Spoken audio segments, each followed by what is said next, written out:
Asterisk, you ever walk into a place you built, really built from the ground up, brick by brick, and realize you don't recognize the smell of it anymore? That's where I was 3 weeks ago. My name is Julian Thorne. To Wall Street, I'm the billionaire founder of Thorne Logistics, the guy on the cover of Forbes who supposedly cracked the code on efficient retail management. But to the people on the ground floor of my flagship distribution center in Chicago, I was just a ghost in a suit, a face on a corporate poster they probably wanted to throw darts at. And honestly, I didn't blame them. See, on paper, store for 100 for was my crown jewel.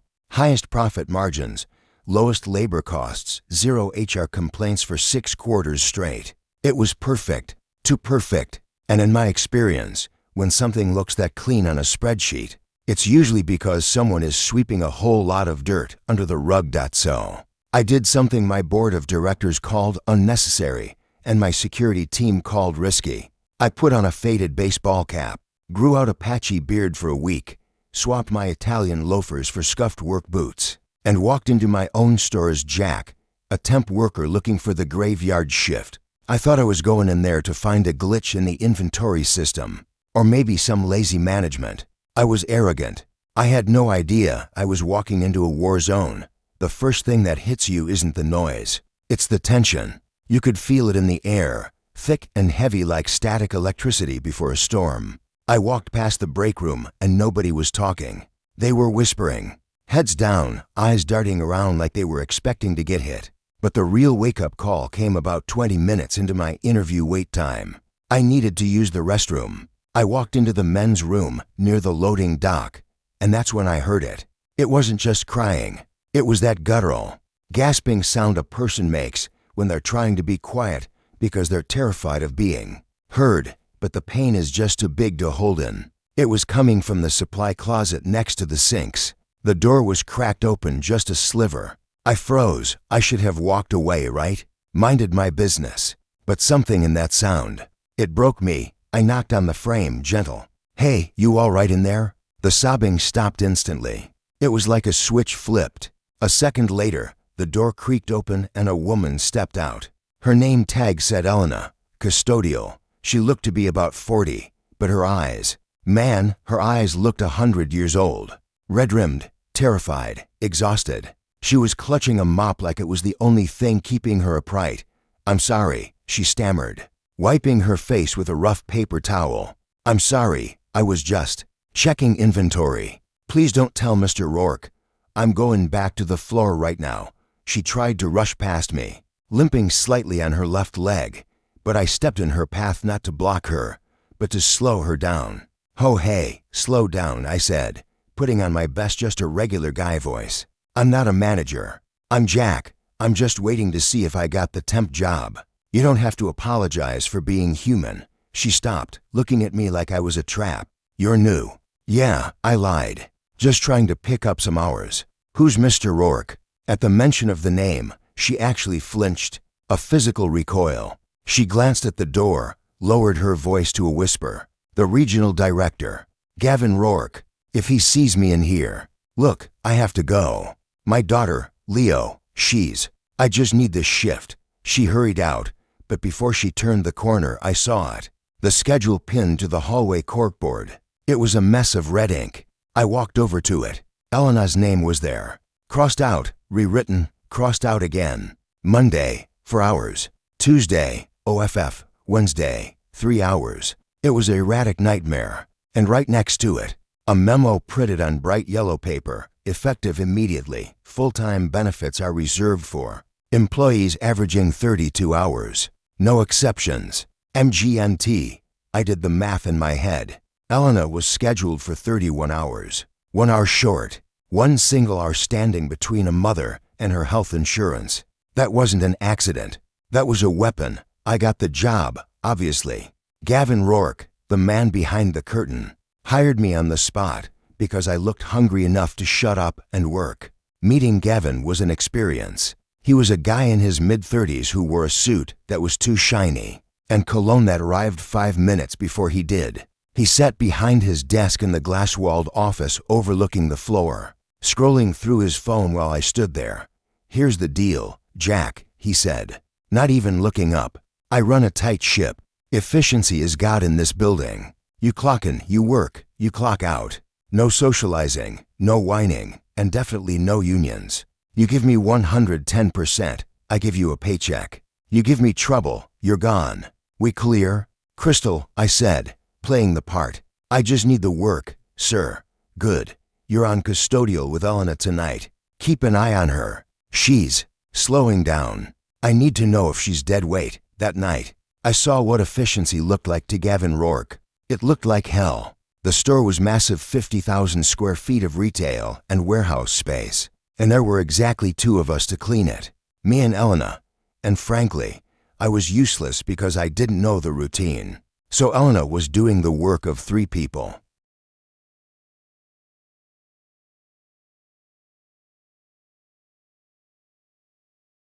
She was a machine, but a machine running on fumes. We were scrubbing the floors in the electronics section around 2 a.m. when I finally got her to talk. Does he always schedule you like this? I asked, wringing out a mop that smelled like bleach and misery. Just under the cutoff, Elena didn't look up. For 6 months, ever since my daughter got sick. Leo needs a valve replacement. It's a standard surgery, but without the company insurance. It's $40,000 out of pocket. I've been picking up every shift I can, but every time I get close to the 32-hour mark, Rourke cuts me. He says it's labor optimization. Why don't you go to HR? I asked, knowing the answer before she said it. She laughed, a dry, bitter sound. HR, the HR rep here is Rourke's cousin. Last person who complained was a guy named Sam, veteran, good worker. He complained about the safety rails in the loading dock. Next day, Rourke fired him for theft, said he stole a candy bar. Sam lost his pension, his reputation, everything. Nobody talks anymore. Jack, we just survive. I felt a cold knot of rage tighten in my stomach. I had built a hotline for this. I had open-door policies written into the company charter. But none of that mattered because a petty tyrant had built a fiefdom where the laws didn't apply. But the real kicker came at 4 a.m. We were exhausted. My back was screaming and I'm in good shape. Elena was limping bad now. We were in the back office dumping the trash when I saw Rourke's computer terminal. He had left it logged in. It was a rookie mistake, arrogant. Cover the door, I told Elena. What? No, Jack, if he catches you, just watch the door, Elena. There was something in my voice that made her listen. She stood by the frame, terrified. While I slid into the chair, I pulled up the payroll logs. I wanted to see how he was justifying the labor cuts. I saw the list of employees. Elena Vance, 31 hours. Tom Wilson, 30 hours. Sarah Jenkins, 29 hours. Everyone was starved. But then I saw it. At the bottom of the list, there was an employee named G. Rourke Jr. logged hours, 60 per week. Overtime, 20 hours. Job title, Special Projects Consultant. I clicked on the profile. No badge swipe history. No login history on the registers. No assigned tasks. Who is G. Rourke Jr.? I whispered to myself. Elena heard me. She turned, her face pale. That's his nephew, I think, or his son. I've never seen him. Why? Because, I said, my hands shaking as I pulled out my phone to take pictures of the screen. He's on the payroll for 80 hours a week. Rourke isn't cutting your hours to save the company money, Elena. He's cutting your hours to free up the budget so he can funnel the wages to a ghost employee. He's stealing your daughter's heart surgery to pay his family a salary for doing nothing. I heard a gasp, not from Elena, from the doorway. I spun around. Gavin Rourke was standing there. He wasn't smiling. He was holding a cup of coffee, and his eyes were dead cold. You know, Gavin said, stepping into the room and closing the door behind him. I had a feeling about you, Jack. You asked too many questions for a guy who scrubs toilets. Elena backed into the corner, trembling. Mr. Rourke, we were just emptying the— Shut up, Elena. Rourke snapped. He looked at me, then at the computer screen, then back at me. He didn't look scared. He looked annoyed. So, you found Junior. Congratulations. You want a medal? Or are you smart enough to realize that if you breathe a word of this, I will bury you? You're stealing from corporate, I said, standing up. I tried to keep the billionaire CEO voice tamped down, but it was hard. You're bleeding these people dry to pad your own pockets." Rourke laughed. He actually laughed. He walked over to his desk, sat on the edge of it, and took a sip of coffee. "Corporate, please." Corporate is a bunch of suits in a glass tower in New York. They don't look at the details. They look at the bottom line. As long as my store stays green, they don't care if I burn the staff for fuel. And as for you, he pulled out his phone. "I'm going to call the police. I'm going to tell them I caught a temp worker and a janitor hacking into confidential files to steal customer credit card numbers." Who do you think they'll believe? The regional director with the award-winning store? Or the temp and the desperate mother with a sick kid? He looked at Elena. "And you, Elena, if this gets out, not only do you lose the job, but I'll make sure every employer in the city knows you're a thief. Leo will never get that surgery. You'll be watching her die in a state-run clinic wondering why you didn't just keep your mouth shut." That was it. That was the moment. I watched Elena crumble. She slid down the wall, burying her face in her hands, sobbing that same broken sound I heard in the bathroom. Rourke looked at her with pure disgust, like she was something he'd scraped off his shoe. "Get out." Rourke said to me. "You're fired. Get off my property before I have you arrested for trespassing." I looked at him. I memorized his face. I memorized the smug arrogance, the certainty that he was untouchable. "Okay," I said, lowering my head. "I'm going." I walked over to Elena, helped her up. She was shaking so bad she could barely stand. "I'm so sorry, Jack," she whispered.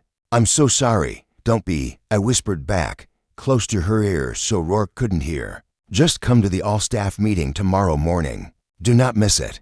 Trust me." I walked out of the store into the cold Chicago rain. I didn't go back to the temp agency. I went back to my hotel, shaved the beard, showered, and put on my $3,000 suit. Then I called my private legal team and told them to wake up the head of HR. We had work to do.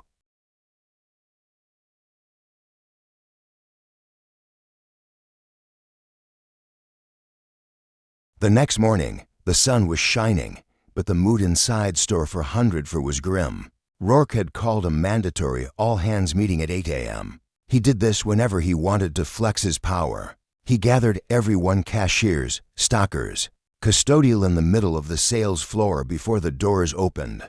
I walked in through the front doors at 8:05. The security guard tried to stop me. "Sir, the store is closed. You can't." I didn't stop. I walked right past him. I wasn't Jack the temp anymore. I was Julian Thorne. And when you own the building, you walk differently. I saw the circle of employees. About 50 of them. Heads down, shoulders slumped. Rourke was in the middle, pacing like a preacher, holding a clipboard. And that is why efficiency is non-negotiable. Rourke was shouting. "We had an incident last night. A breach of trust.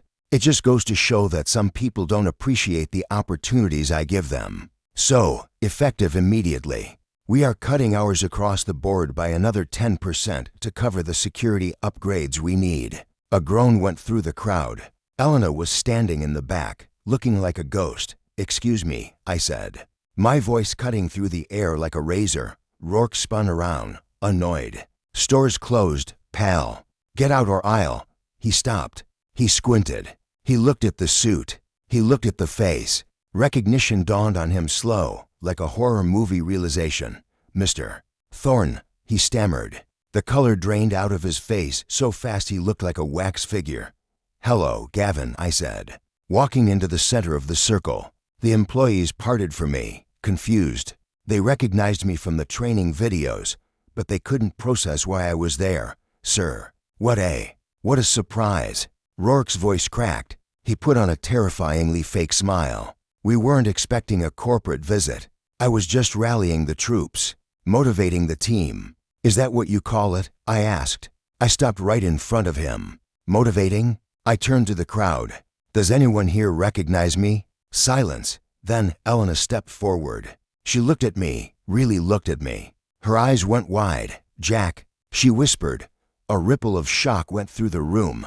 "Yeah," I said, looking at her. "Jack," I turned back to Rourke. "See, Gavin, I spent last night scrubbing your floors. I spent last night emptying your trash. And I spent last night looking at your payroll logs." Rourke started sweating, visible beads popping up on his forehead. Sir, I can explain. We've had some glitches, personnel issues. I was handling it. You were stealing, I said. Loud enough for the back row to hear. You were stealing from this company, which is bad. But worse, you were stealing from them. I pointed to the employees. I pulled out my phone and held it up. I have photos of the G. Rourke Jr. profile. I have the logs of the Arcuts. And I have the recording of you threatening a mother with her child's death because she caught you. The room went dead silent. You could hear the hum of the refrigerators in the back. That's a lie. Rourke screamed, desperate now. He's lying. He's crazy. He's trying to sabotage this store. You're fired, Gavin, I said. Calm, and not just fired. My legal team is filing a police report for fraud and embezzlement as we speak. Security? The store security guard, the one who tried to stop me earlier, stepped forward. He looked at Rourke, then at me. He smiled. He grabbed Rourke's arm. Let go of me. Rourke shrieked as he was dragged toward the front doors. You can't do this. I made this store profitable. I made you money. You made me sick, I said. When the doors slid shut behind him, I turned back to the team. They looked terrified. They didn't know if I was going to shut the store down or fire them all. I walked over to Elena. She was shaking. Elena, I said, I lied to you. My name isn't Jack. But everything I said about fixing this, that was true. I turned to the group. Effective immediately, the ghost employee hours are being returned to the budget. Everyone here is going back to their original requested schedules. And anyone who has averaged more than 30 hours in the last 6 months is being retroactively granted full-time status with benefits starting today. Elena let out a sob. She covered her mouth, knees buckling. I caught her arm. Your daughter is covered, Elena, I told her. The surgery. We'll cover the deductible. All of it. She grabbed my hand, squeezing it so hard her knuckles turned white. Thank you, she choked out. Thank you. Don't thank me, I said, loud enough for everyone. I let this happen. I let a guy like that run this place because I was looking at spreadsheets instead of people. That ends today. I stayed in Chicago for another week. We cleaned house. I brought in a new manager, a woman named Sarah who had started as a cashier 10 years ago. We established a direct hotline to my office, not HR, my office for any employee who felt unsafe. 6 months later, I went back to store for 104. I didn't go undercover this time. I walked in the front door in my suit. The vibe was different. The air was lighter. People were actually talking to each other. I found Elena in the break room. She wasn't wearing the custodial uniform. She was wearing a vest with a team lead badge. She looked healthier. The dark circles were gone. Mr. Thorne, she said, smiling. Real, genuine happiness. Julian, please, I said. How's Leo? She's running, Elena said, her eyes tearing up. She's running around the backyard. The surgery worked. She starts school next week. I nodded, feeling a lump in my own throat. And the leg? Physical therapy, she said. Covered by the insurance. I'm doing okay. We walked out onto the floor. It wasn't perfect. Retail is never perfect. It's a grind. It's hard work. But the fear was gone. I looked at the corkboard in the hallway. The erratic schedule with the red ink was gone. It was replaced by a printed, consistent roster. And right next to it, someone had pinned a small photo of a little girl sitting in a hospital bed, giving a thumbs up. Underneath it, in Sharpie, it just said, thank you, Jack. It's funny. I've closed billion-dollar mergers. I've rung the bell at the NYSE.